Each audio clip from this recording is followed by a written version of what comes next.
how many of you guys have looked inside of your computers? You see this kind of black cartridge. It looks like a, let's see, is it Nintendo? Yes.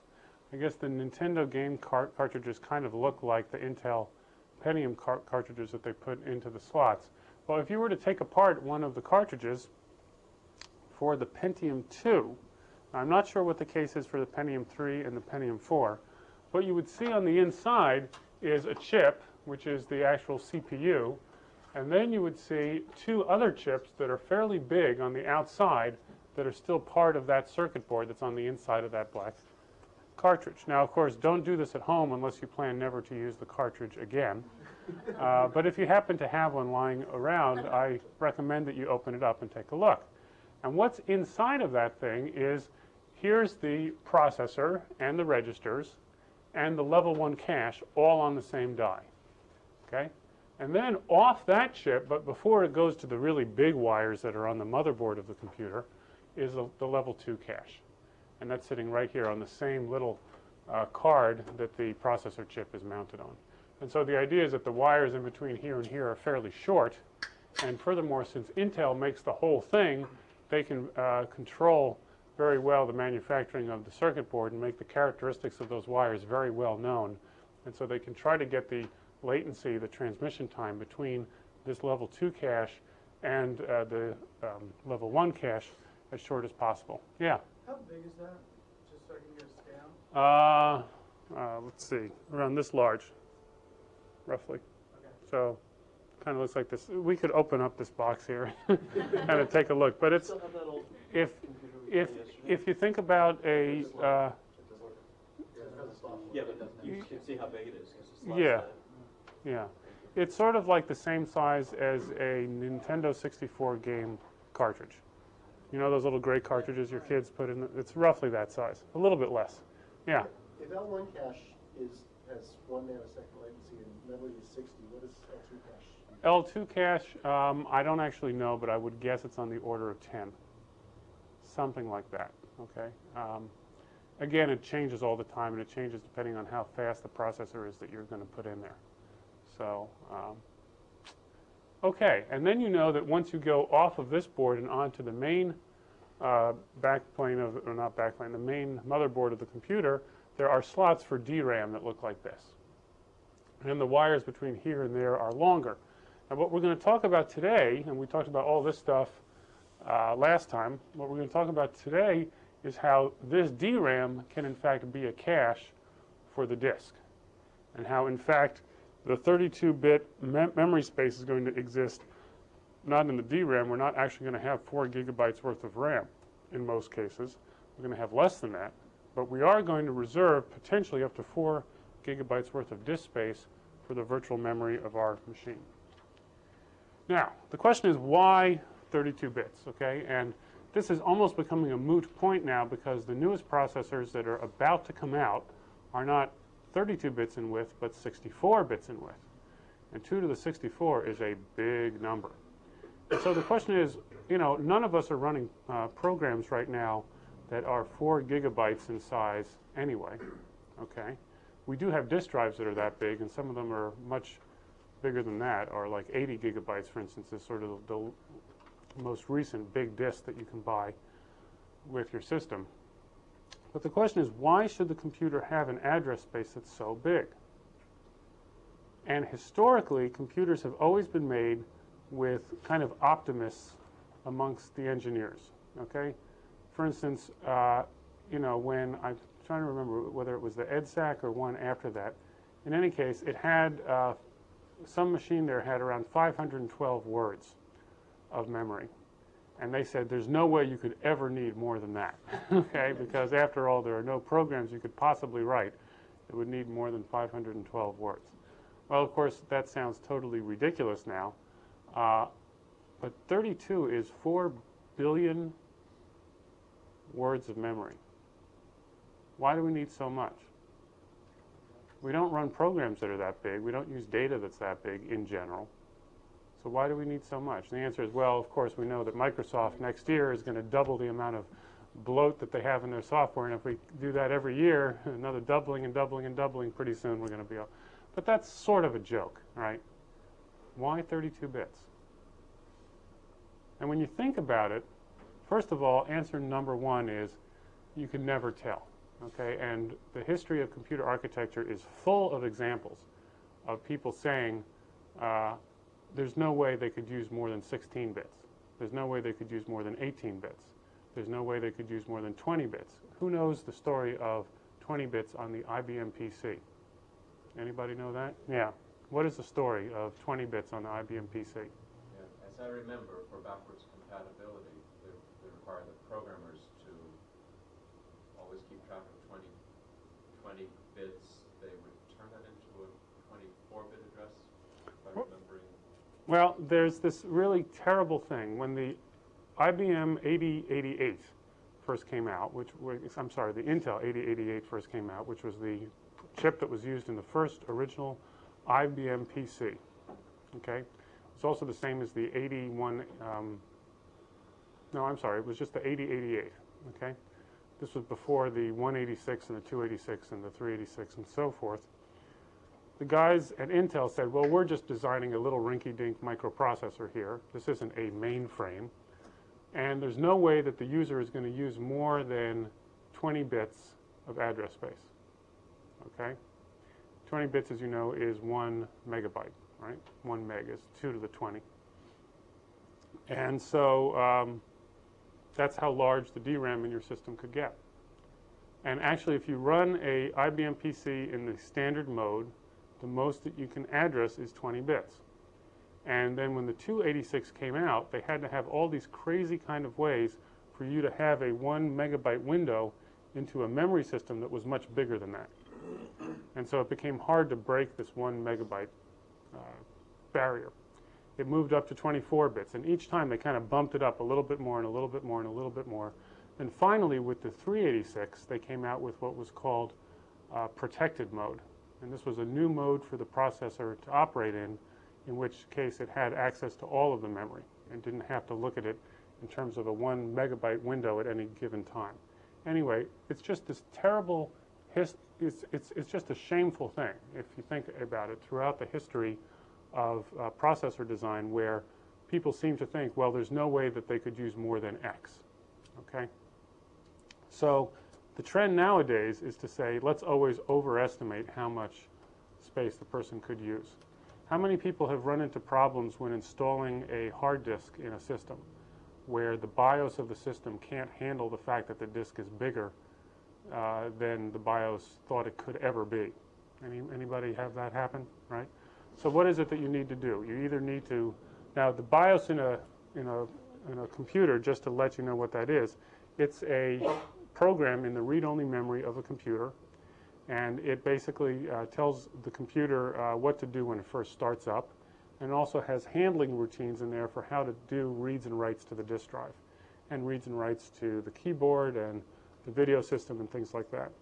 Well, typically what has happened is that when the people write the BIOS for these things, they say there's no way that a disk will ever get bigger than 1 gigabyte. This is back in 1982, let's say.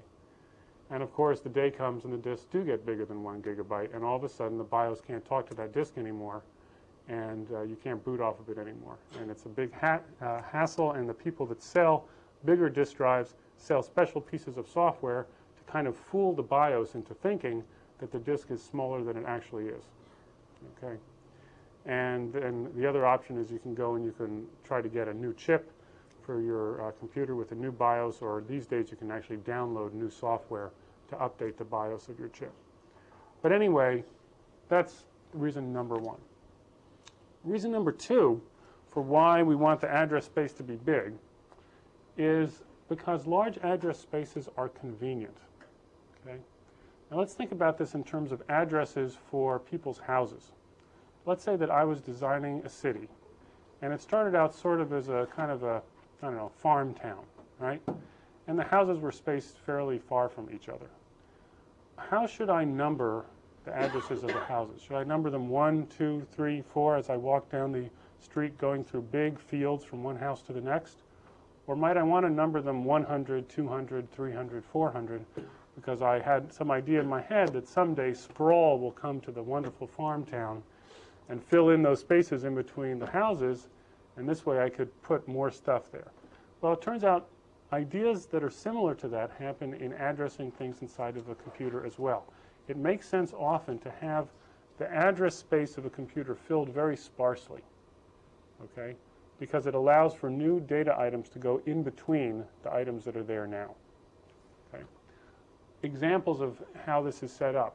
Sometimes, for instance, I would like to have a program, and for instance, I may want to have access to a file, and that file may be extremely big. I don't know what part of the file that I want, but the easiest way for me to have access to the file is to say, just take the entire contents of that file and map that file into the address space of the program.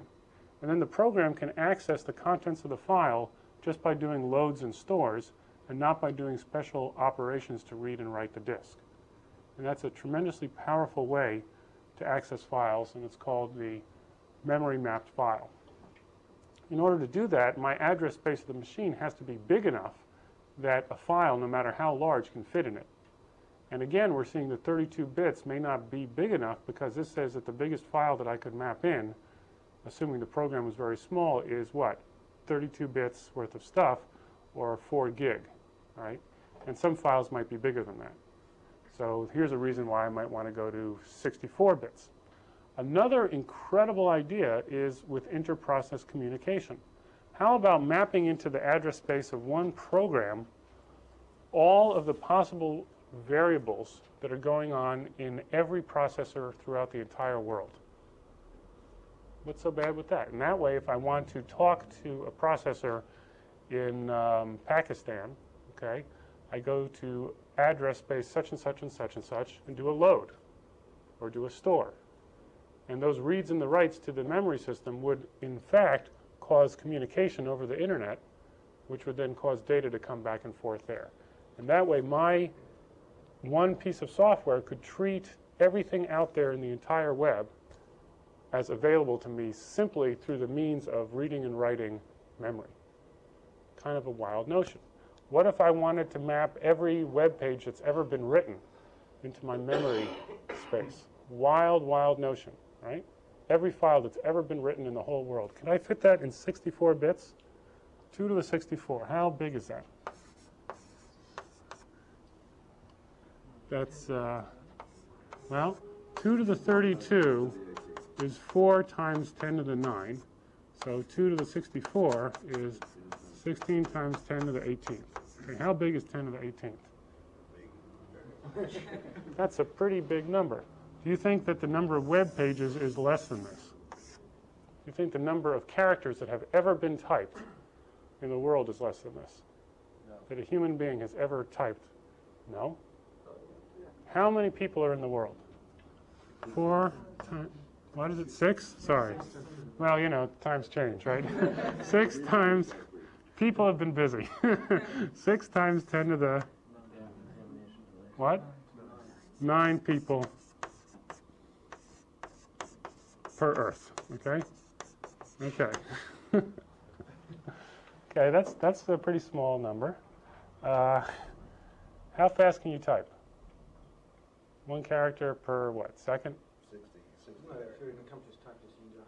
Yeah, but on average, you know, you have to sleep some of the time. You got to 10 characters a second?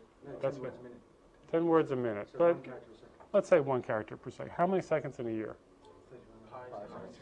Pi times, ooh, somebody remembers. Oh boy, that's okay. Pi times 10 to the 7 seconds per year. And we're going to do 1 second per character, okay? Okay. So what do we have here? 10 to the 7 times 10 to the 9th is what? Well, we're going to assume that everybody is typing in the entire world. Everybody's just going pick, pick, pick, pick, pick, pick, pick, right? Okay, 10 to the 7, 10 to the 9 is what? 10 to the 16th. 6 times pi is 18. Okay, so if everybody types for an entire year, 1 character per second, and this is every man, woman, and child down to the smallest baby, right? Typing constantly for a year, okay? 5 times 10 to the 16th. We still have more address space than everybody typing for a year. In fact, we're over by a factor of 100. So we could go for 100 years of people typing throughout the entire world, and we could store everything. The typewriters have been around since. Uh-oh, typewriters haven't been around for 100 years. They have. Oh, the typewriters have, but not these kinds of typewriters. Okay, wild notion. A 64-bit machine could map in everything that's ever been written But not, By humans. but it looks by like. humans. Oh, sorry, There's no. also computer generation of reads of data. Okay. Okay, true. And of course, when someone makes a copy, that's true too. But this is an incredibly big number, okay, and I'm assuming a whole lot here. And I'm willing to bet that if you took everything that's ever been written by either man or machine, it's still less than this. Okay. An interesting question is how much disk space is in the whole world? Okay. So there's 6 times 10 to the 9 people, right? How large of a disk could each of them have if we were going to have an address space that's this big? So we're going to give every man, woman, and child on Earth a disk drive. And we want to make up an address space that's this big. We want to store that many bits. How much of a disk drive do we have to give to each person? Well, 6 and 16, let's say it's a factor of 2, right? So it's 2 times 10 to the 9th bytes, right? Which is 2 gigabytes. Okay. So if we went and gave a 2 gig drive to every person on Earth, we would actually have a 64-bit worth of space worth of storage. What's that? And it would all be full within a few minutes. Yes, but what would be on most of those drives would be copies of Microsoft Word, right? And they'd all be the same. So it doesn't count. The information content would be extremely small, okay? If they're just if they're copies of each other. How much of your disk space do you think has stuff that you've added, roughly, for any one of you? Stuff that we've actually created. Stuff that you've created, not copies of Microsoft Word. Several gigs? Oh, come on. You've been typing fast. My guess is that it's less than 100 megabytes, even for the best of us, okay? Graphics and music is. Yeah, but in order to, yeah, okay, it's true. But still, this is every man, woman, and child on Earth. Well, this discussion is fun, okay? Someday we'll go to 128-bit machines, and then I challenge you to do anything, okay? Because then we're down to counting how many particles there are in the universe, okay? So that's a pretty big number, too, but not as big as that. How big a number is that? The number of particles in the universe, do you know, Sam? Under Google. Under a Google, and a Google is 10 to the 100. So less than 10 to the 100 elementary particles.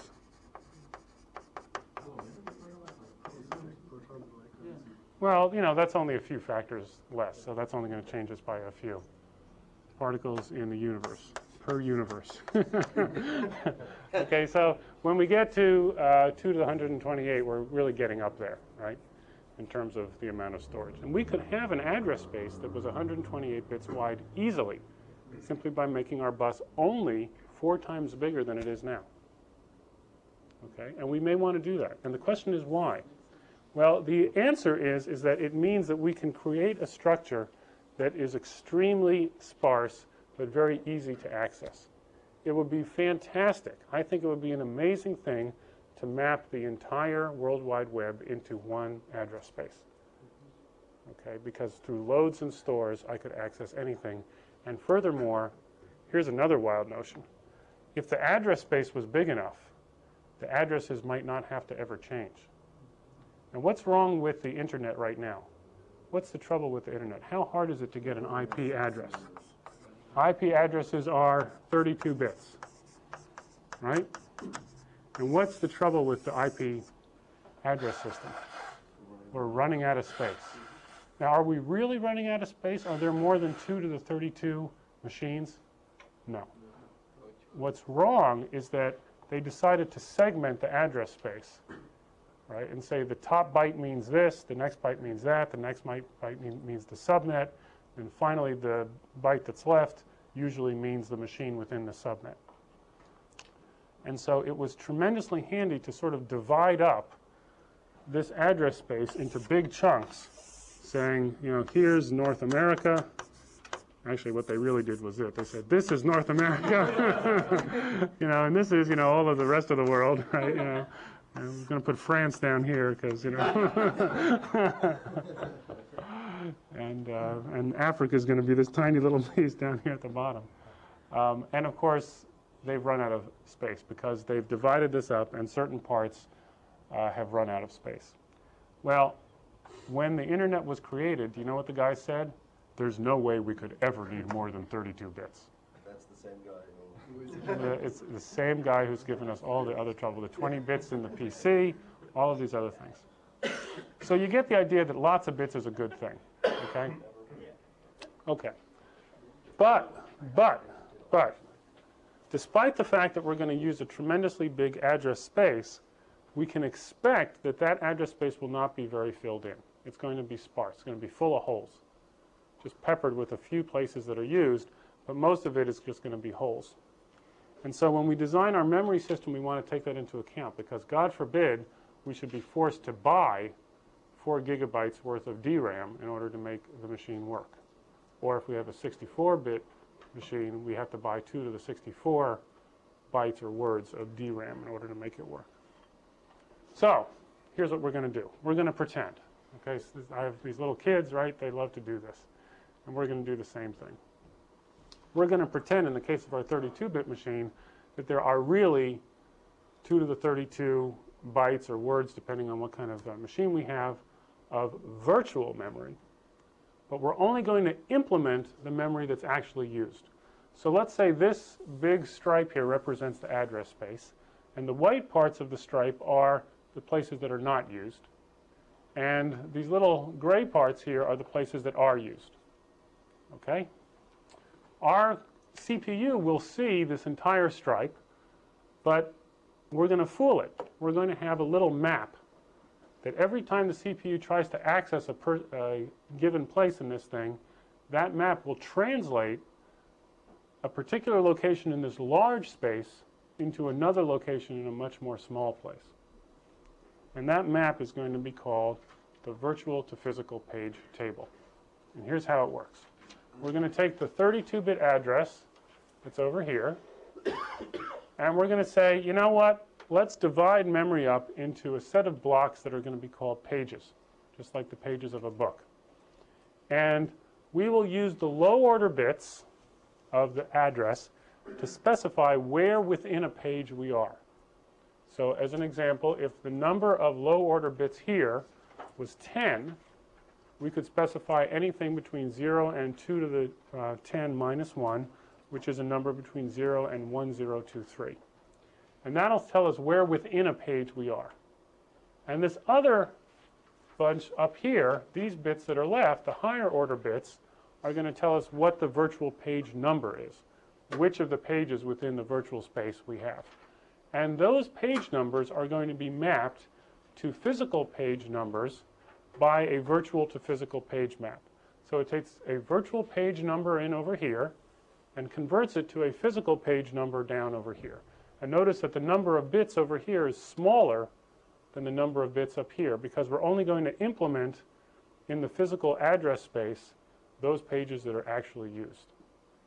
And in the virtual space, it's going to be a lot bigger. So the virtual to physical page map here converts particular page locations inside of the virtual space here to page locations in a memory that is much smaller than the memory here. Notice that where we want to access within the page is not translated. So if we want to go halfway down into the red page, that'll be halfway down into the red page here. Halfway down in the green page, halfway down in the green page here. Why are we doing this? Because of locality.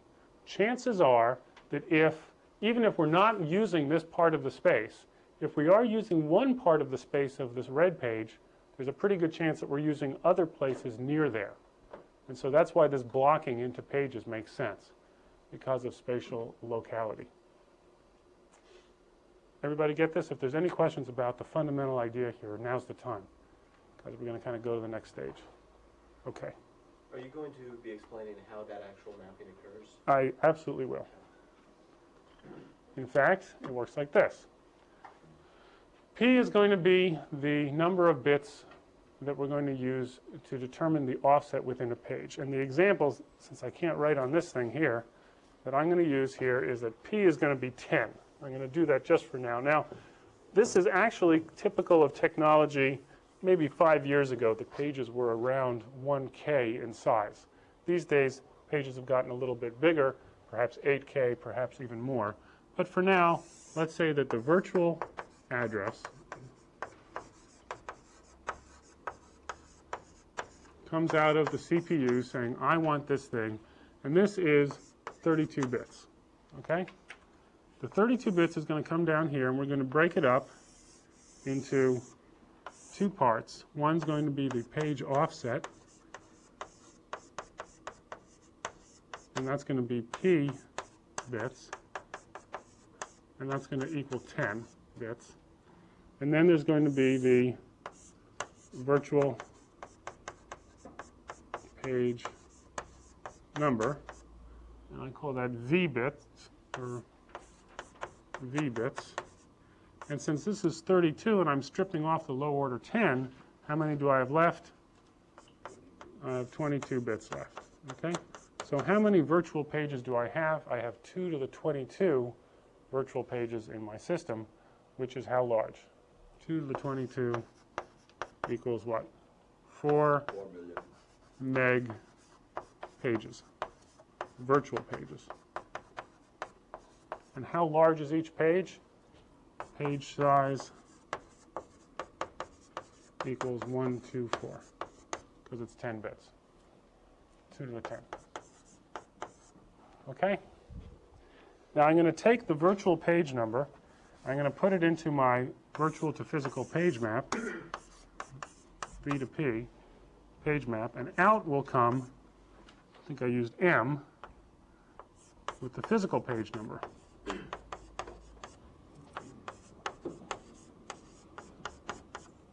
That's M bits, which in this example, let's see, what should we use? Let's use 10.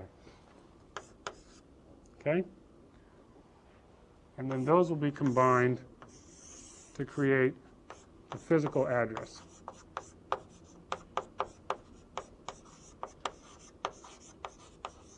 Which in this case is pretty small. That's 20 bits, or 1 meg. Okay, so I've gone from 4 gigabytes or words, depending on how this is set up. This is 4 gig up here, down to a physical size of 1 meg, which is great. And again, the assumption is that only 1 meg is being used out of the 4 gig, but the address space is big for the reasons we talked about before.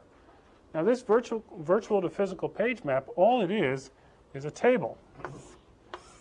Okay, it's a table, and I take my 22 bits of V here, and I go in here, and I'm going to read out the information that's going to tell me what physical page it is. So let's take a look at that.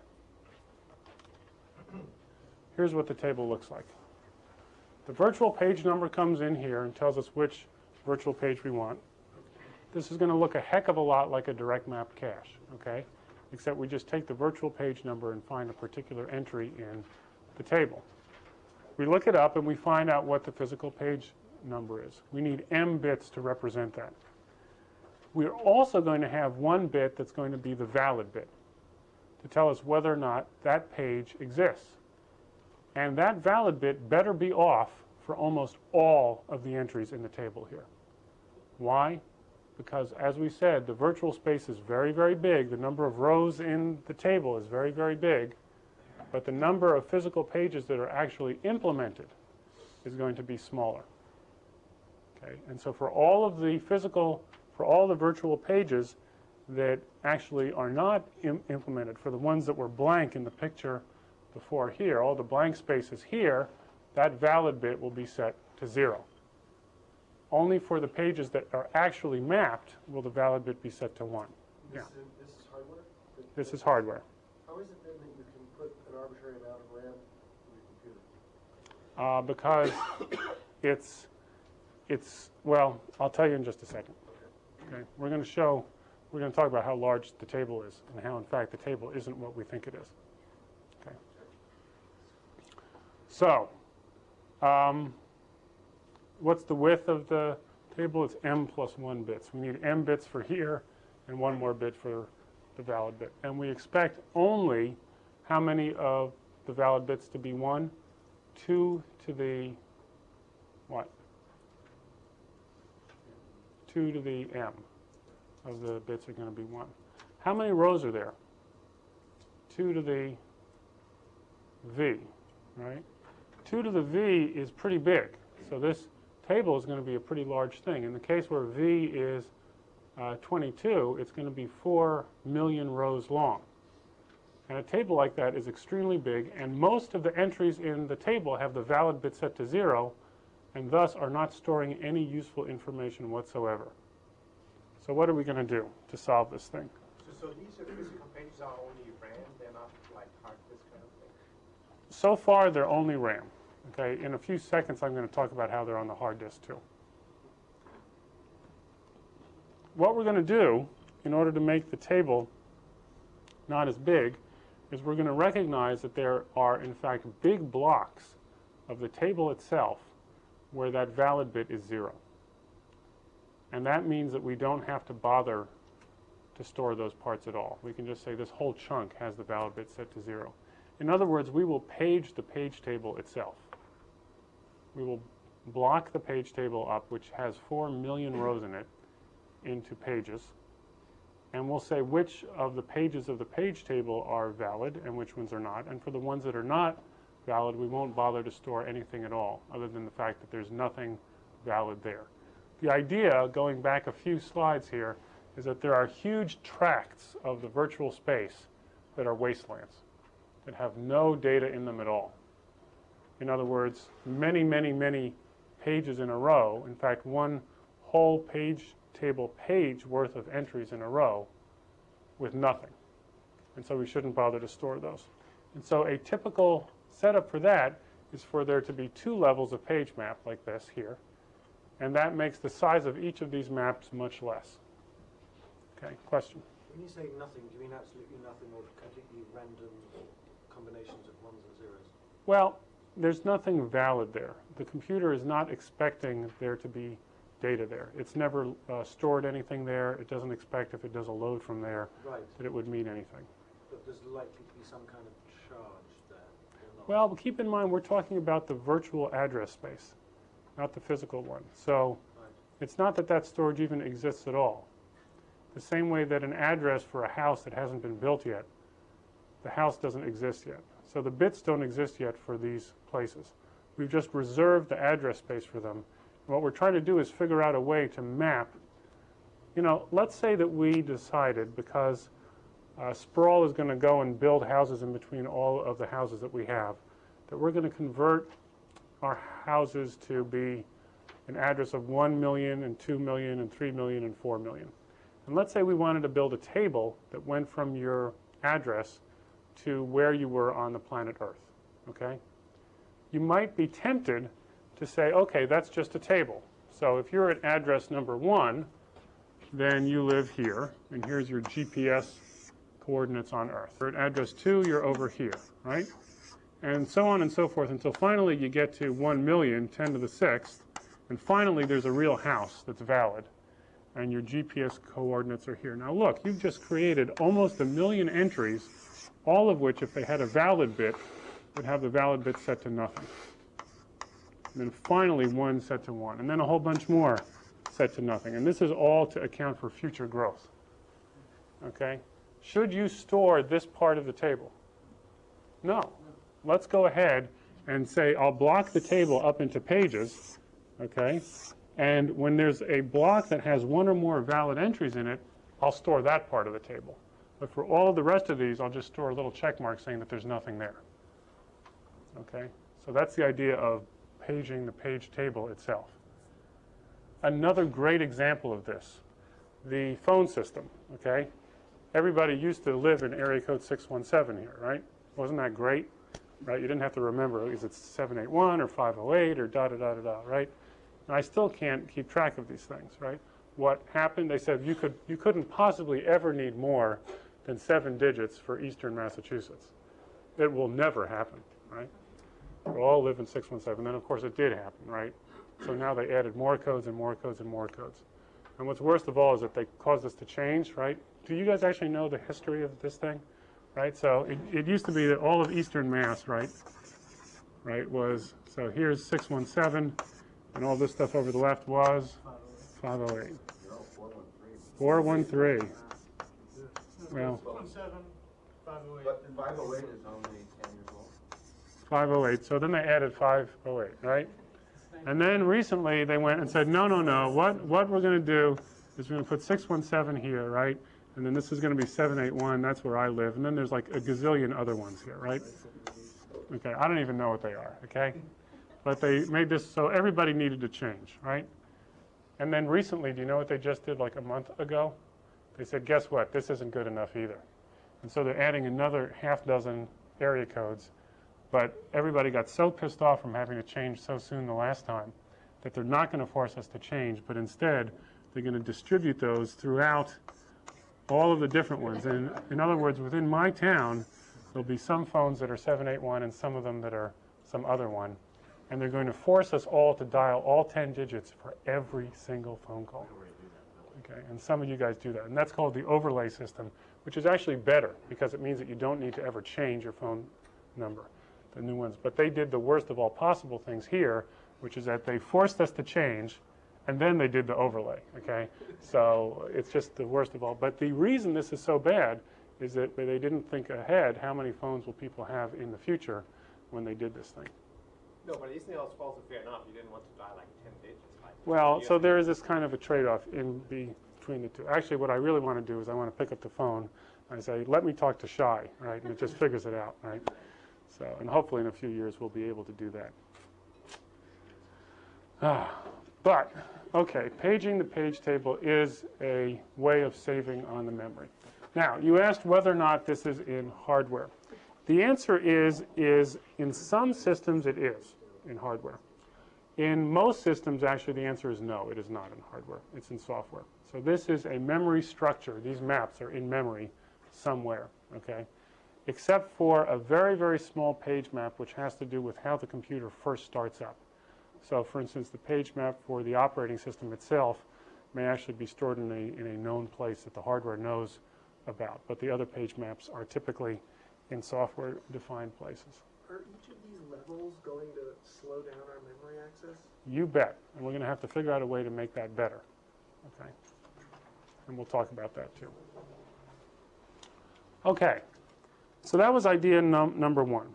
Now, idea number two is, besides having this map between virtual space and physical space, is sometimes that physical memory will not be big enough.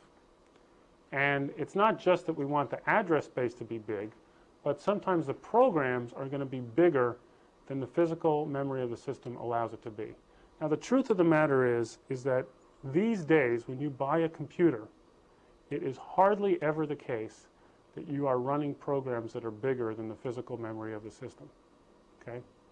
And that's only due to the fact that memories have gotten really, really big. So when I buy a new machine at CompUSA and I get 128 meg of RAM, I could probably run everything, Windows and Word and Excel and Outlook and all that stuff, without having to go beyond that 128 megabytes worth of RAM. Okay? But the truth of the matter is that I can also run that system with 64 megabytes of RAM or 32 megabytes of RAM. And when I do that, how many of you guys know what happens? What tends to happen? The machine slows down. But why does it slow down? Do you notice the machine doing something that it ordinarily doesn't do? It starts using that hard disk, right? The hard disk starts flashing on and off and on and off. And what it's doing is it's using what's called the swap file, which is win386.swp if you run Windows. And it is only storing a fraction of the memory of the computer that's active in the physical memory of the machine. And the rest of it, it's putting out on the disk, swapping it out to the disk. And so there's really two ideas here in this virtual memory system. One is that there will be a translation between the address space, which is big, and the physical space, which is small. And then the second idea is that that physical space will be broken up into two halves, the stuff in the DRAM and the stuff on the disk. And in general, if there's not enough space in the DRAM for everything that we want, we're going to put some of it out to the disk. And just as in caching, we're going to be putting out to the disk the stuff that we're not likely to need very often. Okay. And so again, the same idea in terms of locality. We will define what's called a working set, being those locations in the physical memory or in the memory of the system that we will tend to want to have around at any given time. Okay. So here's what we're going to do to our page table to allow us to do that. In addition to the valid bit saying whether or not this page exists at all, we will add another bit saying, is this page resident? Okay, is it resident in the physical memory of the computer, in the DRAM? Or if that resident bit is 0 and yet the page is valid, we will say that the page is on the disk and not in the RAM. And so pages of memory that do exist, that are occasionally used, but not very often, will end up being swapped out to the disk. And in that case, the physical page number will refer to where on the disk they are, not where in the physical memory they are. Kind of a simple notion. So when we're reading from disk, are we still reading the full page Yes. back in each time? Yes. Yep. So again, this is very similar to the idea of caching, except that the block size is 1 page. Okay. So whenever we have a fault, in this case it's a page fault, not a cache miss, we're going to say, okay, swap out one of the pages that are in there and swap in a new page and get the entire page in, even though you only wanted one word out of the whole page. And again, that's because disks, even more so than DRAM, have tremendous disparity between their latency, how long it takes to wait for the bits to come around and the head to move, and the rate at which the bits come in once you get there. So if you're going to get one word off of a disk, you may as well get the whole page, because you can get that in just about the same time.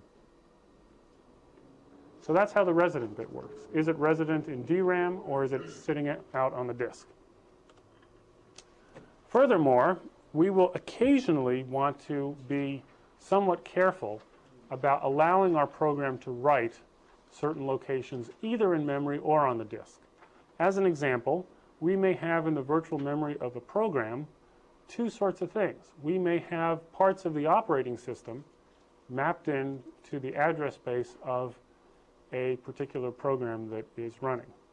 Now, Windows has been bad about this in the past. Windows 2000 is better than it used to be. The Apple Mac is awful with regard to this, but Linux is in fact very, very good. In Linux, a user program that you're running cannot arbitrarily write locations in the program that is the operating system that's running the rest of the system. And in general, a program in Linux can try to wreak havoc as much as it wants, and with few exceptions, it can't affect anything badly. The worst that it can do is kind of slow things down, okay, by making lots and lots of copies of itself and eating up lots of space, but it can't actually damage the other software that is running. And so we may want to have in the page table itself an additional mechanism for the protection of one program from another that is running simultaneously inside of the system. And we do that by adding another column to our page table here, which is the write enable column. And if we set that bit to a 1, then the program is allowed to write that page. And if we set it to a 0, it can read the page. For instance, it could run code out of the page, but it is not allowed to write it. Another example of where this would be used is, let's say that we had multiple copies of the program Word running. And you guys know you can run multiple versions of Word and have several windows up. There's no reason that we have to have separate copies of words in the memory of the system. We could just have one copy and many different PCs running through that one copy. Each copy would have its own page table like this, and the part of the memory that was devoted to the instructions of the program Word would have the write enable bits turned off. And as a result, the programs could not interfere with each other by writing to each other's copy of Word, which is a good thing. So it's kind of neat. You can use this page table for all kinds of stuff. Okay, let's talk about the performance of the paging system. And this is really an amazing thing. We talked about how the hit rate in a cache last time was in the high 90s. Not very high, but typically high 90s in terms of percent hit rate. Here you remember the cost, but what's important for this slide here is the latency. Now, DRAM is 60 times slower than the static RAM that we're going to use for the cache. That's pretty bad. How much slower is the disk than the DRAM in terms of latency? Well, it's on the order of 200 times slower, perhaps 1,000 times slower, depending on the magnitudes here. Okay, that is a lot slower. In fact, I'm even wrong than that. That's wrong. Nanoseconds to microseconds is 1,000. Microseconds to seconds is 1,000,000. So microseconds to milliseconds is another 1,000. So it's on the order of 1,000,000 times slower. That makes more sense. 1,000,000 times more slow. Maybe only 200,000 times slower. If you say this is 60 and this is 100. But that's a lot. That means that when we get a miss in the main memory of the system and we need to go to the disk, this T sub s is so big that even if alpha is almost 1, when we multiply 1 minus alpha times T sub s, it's going to drag the access time up incredibly badly. And that's why it is that when you only have 32 megabytes in your machine and you're running Word and Excel and all these things, and you see that disk light flashing all the time, why the system just slows down incredibly. It just goes, oh, God, it's slow. And that's why adding more DRAM to your machine gets the hit rate up for paging, okay, for the virtual memory system, in such a way that you have drastic improvements in the performance of your system. If you can arrange to never have to go down the disk, in other words, for alpha to be 1, and 1 minus alpha to be 0, then your average access time will just be T sub f, which is pretty fast. I don't know if it's the same on a PC, but on a Mac, when you run a program, you can set how much memory that program wants. Yeah, that is so bad, you have no idea. What's going on with that? I don't even want to talk about that. That's how bad that is. Okay. That is the most rinky-dink stupid thing I've ever heard of. Okay. Every modern operating system figures out as a program runs how big it should be. Okay, and the program is allowed to grow and ask the operating system for more space. Only on the Apple, which again, remember that both the PC and the Mac were designed originally from sort of toy systems, okay, which were sold to people like, like me, that were willing to fiddle around with the numbers like that. How much memory should this system, program take? It just sort of reserves that much space in the virtual memory system, okay? But modern systems never do that. They start out small and they allow it to grow. Here's a little graph here, T sub s and T sub f, and as alpha goes between 0 and 1, the weighted average of the average access time will go between T sub s and T sub f. If alpha is 1, you'll get T sub f. If alpha is 0, you'll get T sub f. If alpha is a half, you'll get a weighted average of a half of the two of them. Okay, so that's just a graph of that. Let's figure out what alpha needs to be. If we assume that what we want is for our system K to perform with twice the average access time of the fast memory. T sub s is the latency of the fast memory. T sub s is the latency of the slow memory. Alpha T sub s plus 1 minus alpha T sub s is the average latency, right? Let's just arbitrarily say that we want that to be K times the latency of the fast memory. And let's set K to 2, okay, and figure out what must alpha be. Well, that, of course, is going to depend on T sub f and T sub f. Plugging into T sub f and T sub s, 60 times 10 to the minus 9, which is the latency of DRAM, 60 billionths of a second, and 10 milliseconds for T sub s, which is the latency of a hard disk. And we want the system to perform with average half of the speed of the DRAM. So we're willing to give up half of it, and for the average latency to be 120 billionths of a second. What must alpha be? Guess what alpha has to be? 0.999995. That's how close to 1 alpha needs to be in order for the system to perform as if as if it was running with all DRAM but twice as slow as the DRAM that we have. And that's still awful. Who wants a system that runs twice as slow as it would if you bought more memory? But notice how close this is to 1. So paging systems are exquisitely sensitive to misses, to hit rates being less than 1. Exquisitely sensitive. And the reason is that disks are so damn slow. compared to DRAM. And the only way that this works is if you keep that hit rate very, very close to 1, much more so than in the cache. The difference in the cache was not quite as big. Okay, and that's why, you know, if you follow Gil Pratt's rule, you buy a processor that's half as fast as the fastest one you can get, and you buy as much DRAM as you can. Okay, spend your money on the DRAM, not on the processor, because that'll make more of a difference. Get it so that it never goes to disk. Okay. So paging's there just in case, but in general, it's a bad thing. How much DRAM can you put in these modern computers? It depends. Different ones take a different amount, but you can certainly put 128 in every system that's sold now. And in many, you can put up to a gigabyte. But you don't have to go that high. Just sort of, you know, go for the top of the line in terms of the amount of DRAM you're going to get, which these days is 128, perhaps even 256, okay? And go for a processor that's half as fast as the latest one, and you'll save a lot of bucks on that. Because people are dumb in general that are out there that are buying these things. It's not that they're uneducated, okay? And they don't know that the megahertz don't actually matter, okay? It's the performance that comes out that actually matters. Okay, if you look in the Hacker's Dictionary, you find this wonderful definition of the word thrash. To move wildly or violently without accomplishing anything useful. Paging or swapping systems that are overloaded waste most of their time moving data into and out of core. Core is the old little rings of magnetic stuff that used to store bits, as opposed to DRAM, rather than performing useful computation, and are therefore said to thrash. Someone who keeps changing his mind, especially about what to work on next, is said to be thrashing. A person frantically trying to execute too many tasks at once and not spending enough time on any single task may also be described as thrashing. Compare multitask. So that's a big joke, which is to say that an operating system which is trying to run too many programs at the same time often causes thrashing to happen. Okay, that's a whole nother topic to talk about how to build a paging system in an operating system that keeps changing what it's going to do. Okay, you guys all know that there is overhead to deciding I'm going to stop working on the bills and now I'm going to work on Ars Digita stuff, and I'm going to stop doing that and now I'm going to watch the news. And you know, and if you spend too much time flipping around from one to the other, the overhead will kill you. In the same way, this happens with paging systems.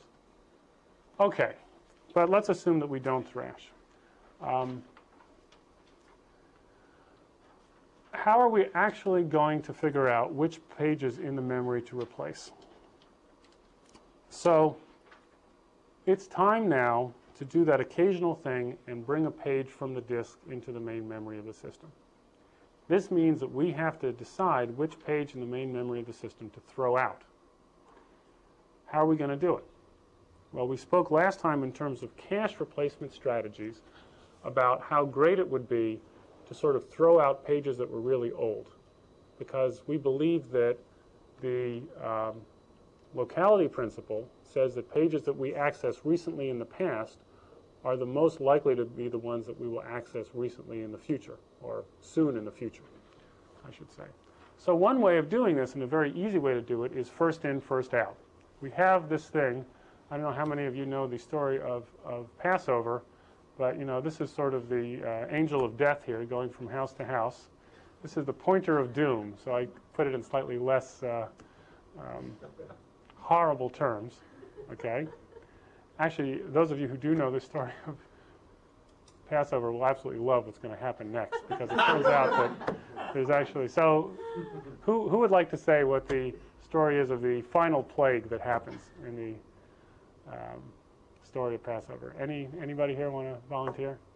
Killing of the firstborn. The killing of the firstborn son. It's actually, you know, the part of the Passover that I hate the most, and you know, I'm like, boy, God is really tough. You know, he's an awful guy. But basically, because the Egyptians didn't let us go out into the wonderful desert where there wasn't any water. But anyway, out of bondage. The final plague was the killing of the firstborn son. And the implementation of the plague was that this angel of death went around from house to house, and wherever there was a firstborn son, he would be killed. But the difference was, at least the way that's written, and it's a very primitive story and kind of gross, is that we put a mark on our houses was to tell the angel of death to pass by and to go off to the other guys' houses and kill their firstborn sons. And we're going to see that, in fact, in paging systems, exactly the same thing happens. Okay? So, the pointer of doom goes around and around, and it says, guess what? You're the next one that gets thrown out of this nice, fast main memory, and we're going to page into your place right there. Okay? Boom, you're dead. Okay? And it writes it back out to the disk. And that's the next one that's used. This table is not the virtual to physical page table. This is, in fact, an inverse table, the physical to virtual page table. And so this is only keeping track. This has as many rows as there are physical pages in the system. And so the pointer of doom is just going around and around and around to each house, okay, getting rid of the entry that's here. And it has the virtual page number stored here so it knows where to write that page back into the disk before it comes back, okay? Where to look it up in the virtual to physical page table and set the valid bit to 0. Then it goes on to the next one. We should ask Shai.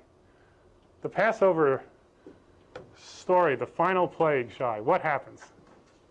The final plague? The final plague. You mean where the kids get killed? Yes, the worst one. The most shameful plague of all. How do we get to this? Oh, the pointer of doom? The pointer of doom. The angel of death goes around to every physical page and says, you're next. Okay, great. The kids were just sent back to the main memory. They were sent back to the disk, yes. The firstborn sons, so there we go. Rugrats version. The Rugrats version. Okay, now, as there was in the cache, if you remember, there was a dirty bit in the cache. This is whether or not the kid has pooped in their diapers. If the page that you're about to write back into the disk has not been changed in the physical memory, do you need to write it back before you replace it? No. And so as a result, these physical to virtual page tables have a dirty bit to keep track of whether or not the page was written and whether or not you have to bother to write it back. And this is important because remember, disk accesses take forever. 10 milliseconds is forever in the speed of a computer. So, is write-through practical? Remember we talked about how caches could do write-through because writes are less frequent than reads. It's true for pages also, but remember the whole trick was that if we write through a cache, every single time we write to the cache, we write to the main memory also, and we decide it's okay, we'll incur that 60 billionths of a second of latency on every write. What would happen in a paging system if every time the processor did a write, we had to wait 10 milliseconds? Even though writes happen 1/4 of the time, that would slow our system down much, much too much. And so you cannot do write through. So paging systems are always write back, and that's why they have this dirty bit over here. Okay, so Professor Corbuto at MIT took the Passover story and decided to make it real and came up with this great idea for paging. And this was on a system called Multics at MIT, which was one of the first time-sharing systems with virtual memory in it. The pointer of doom would go around and around and around unless there was a mark on the house. And if there was a mark on the house, it would skip. Okay? And the way it worked is that it turns out first in, first out is not really what we want to do. If we want the hit ratio, the alpha, to be as high as possible, what we really want to do is something much closer to least recently used. What's the difference between first in, first out and least recently used? First in, first out says the next one to go is the last one that came in. Least recently used says the first one to go is the least recent one that was ever accessed. And that is constantly changing irrespective of when things were brought in. So we wanted some kind of mechanism that if a particular page was used frequently, the angel of death here would say, you know what, you've been used a lot. Even though you were brought in a long time ago, I'm going to skip you. And that's what the purpose of these touched bits are here, the T bits. So every time that a page is accessed in a system like this, whatever physical page is used, the touched bit is set to 1. Okay? And if the pointer of doom comes by a touched bit and it's set to 1, it skips over it. Does it set it back, the touch bit back to That's an excellent question. What if it didn't do that? What if a program was particularly active and touched everything? The pointer of doom would go around and around and around and around and would say, uh-oh, you know, no Christmas lights in this town, so I have no pages to throw out. Well, I guess back then it wasn't Christmas lights, was it? No little idols of, you know, Egyptian gods. So what did it do? It sets the touch bit to 0. It skips over it, but it clears the touch bit. And what that means is that it is given a lease on life until the next time the pointer of doom comes around again. And it just keeps on going and going and going until it finds one that has the touch bit set to 0. And so it keeps going around, and when it does find one, which may be the very first one it did if they were all set, it then throws that one out. And go ahead. So what causes the pointer of doom to move? Is it only when we need When you a new need space? to replace a space. Yeah, there's actually So two otherwise ways it of just thinking stays there about and it. sits around waiting? Yeah, the technical term for this thing, it's actually called the clock pointer, but I don't use that term because it gives the idea that this thing is constantly moving, but it actually isn't. Okay, it stands still until we need to find a space in the physical memory of the machine in order to page a new page in, and then it starts to move. Okay? And it moves until it finds a touch bit set to 0. If it sees one set to 1, it sets it to 0 and then moves on. Once we know we need to throw something out, is the time to find an empty space inconsequential? Or Yes, because keep in mind again, it's going to be at least 20 milliseconds. Well, it's going to be at least 10. It's going to be 10 to page in a new page. It's going to be perhaps 20 if we need to write one out if it was dirty, and then page one back in. So that's a long time. So going around this thing with a little pointer is in fact very easy to do. The first Yeah. thing we're checking for is when marked invalid, so we don't have to worry about throwing. Right, if it's not valid, we can go ahead and just use it. That's absolutely right. But if the system's been in operation for a while, all the physical pages are going to be used, assuming you didn't buy very much RAM. Now, if you bought plenty of RAM, you never have to do this, because you're never going to be looking for pages to throw out. Okay, which is, again, why you want to have lots of RAM in your system. Okay, now, somebody asked a wonderful question, which was, doesn't all this looking in the virtual physical page table take time? And the answer is, of course it does. And so what we do is that we used an idea from caches called the translation look-aside buffer. And what this is a cache of this table. In the same way that the cache was a very fast RAM, but small, used to cache the main memory, we're going to cache the data that's in the table here with a small memory over here on the side. And this is the hardware that is part of the processor chip and has a few thousand rows in it and is a cache. It's usually a fully associative cache because it matters. You remember how much it mattered, because we're going through here all the time, that this cache have a hit. Okay, this is really a very, very high performance cache in most cases. And so it caches the entries inside of here. And only if we get a cache miss inside of here do we actually go into the table itself, which is stored in DRAM and may have multiple levels to it in order to look things up. In fact, usually the translation look-aside buffer and the cache exist sort of side by side, and it would be nice if the memory system were built in such a way that we could begin the lookup in the translation look-aside buffer cache at the same time that we begin the lookup here, even before we know the results of the TLB.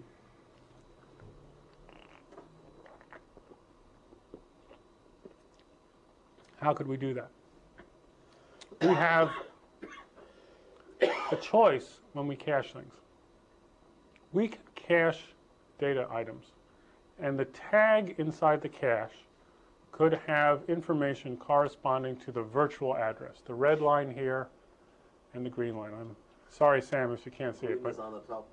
red is the middle one, and this is green here. Okay, I don't know if you can see this one at all, but this one down here is green, and this one over here is red. Okay, so if we take the black line and the red line and use those two as the tag in the cache, then the cache can get started on its work before this other stuff does its work, because it's doing the translation of V to M. But this is using V and the low order bits as the tag. Great. How about if this thing used the M bits, the green line, rather than the V bits for the tag?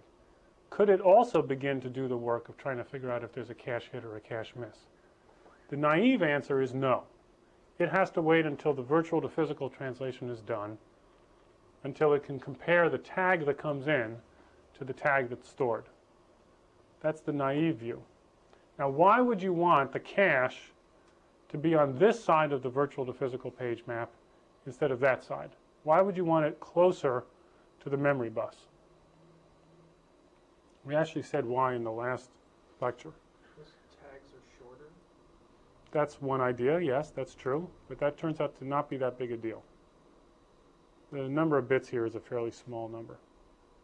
There's another reason the cache might want to be close to the memory bus, and that has to do with if there are multiple processors in the system.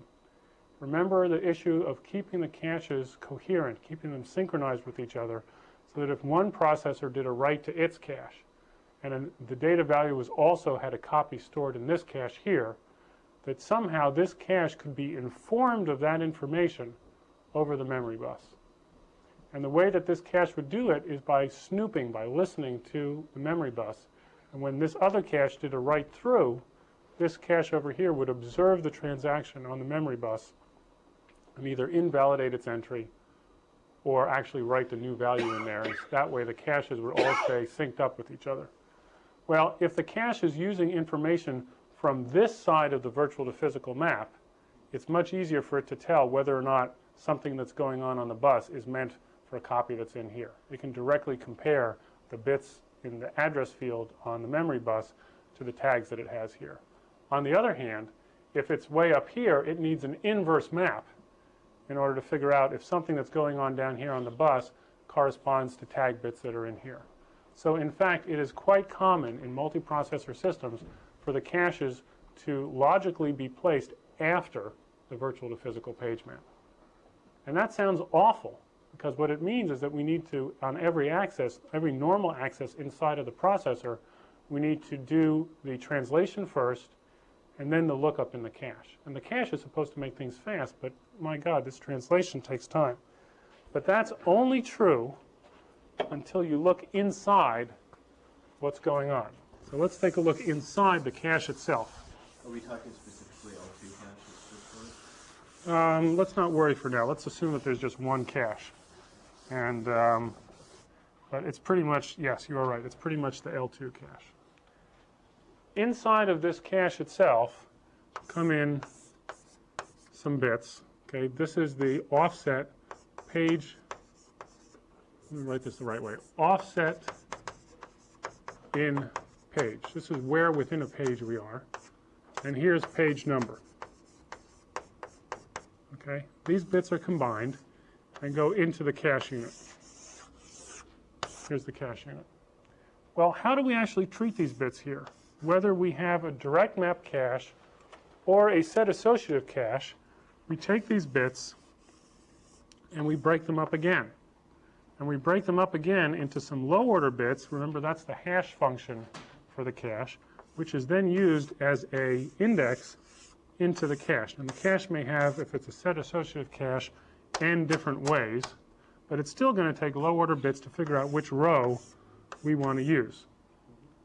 And then it's going to compare one or more of the tags to see if they're equal to the high order bits over here to see whether or not we have a cache hit.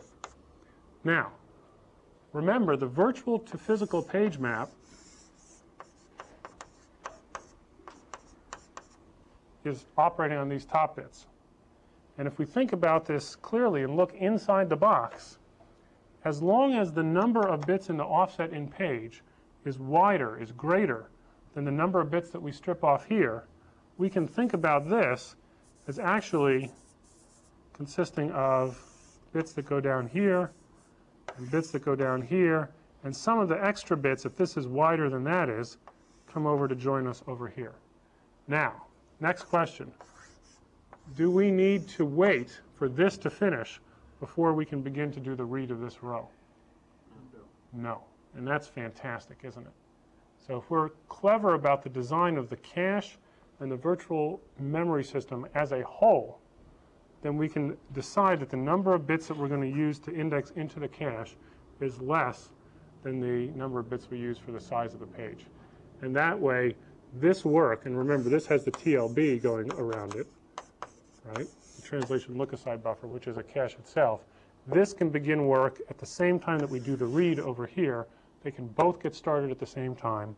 And then when the answer percolates through both of them, we do the equal sign, which itself is a very fast thing. It's the read time that dominates how slow this thing is. And then we can see whether or not we have a cache hit. And so that's great because it means that the paging system does not add significantly to the time delay of the whole thing. Okay, and it's just because of this nice happenstance that it's the low order bits, the offset within the page, which are not translated, which are the very same bits that we can use to figure out which row in the cache to look at. Okay, so that's how we integrate the two with each other. Okay, this is what we learned today. Virtual memory has lots of uses. We can relocate a program. I didn't talk about that very much. It's sort of an operating system issue. But with that map, we can sort of reorder the order of the particular pages and make them appear anywhere we want in the virtual address space. We can have protection. We can stop programs from writing in the address space of each other. We can make the address space very sparse so we don't run out of room. And we can improve the performance versus a system that only used a disk. Back in the old days, programs used to run on magnetic drums, and there was actually an entire art to figuring out how to write a program so that the access time on the drum would be as fast as possible. Of course, if you use the DRAM as a cache for the disk, you're going to run much faster than you would just to the disk. In general, we need two tables in order to implement a virtual memory system. One is a virtual to physical page map, and the other one is a physical to virtual page map. Both of these, or at least this one here, may be a multi-level map. It's important to use pretty large block sizes compared to the block size that we had in the cache, because again, the latency of the disk is so incredibly slow. The replacement strategy must give us a hit rate, an alpha, that is very, very high. And the one that ends up being used in most cases is this mixture of LRU and FIFO. If you think about the touched bit, it's basically saying if the page is recently used, it will be skipped over by the pointer of doom, which is sort of a taste of least recently used. And we talked about how disks are so much slower. So that's the lecture for today.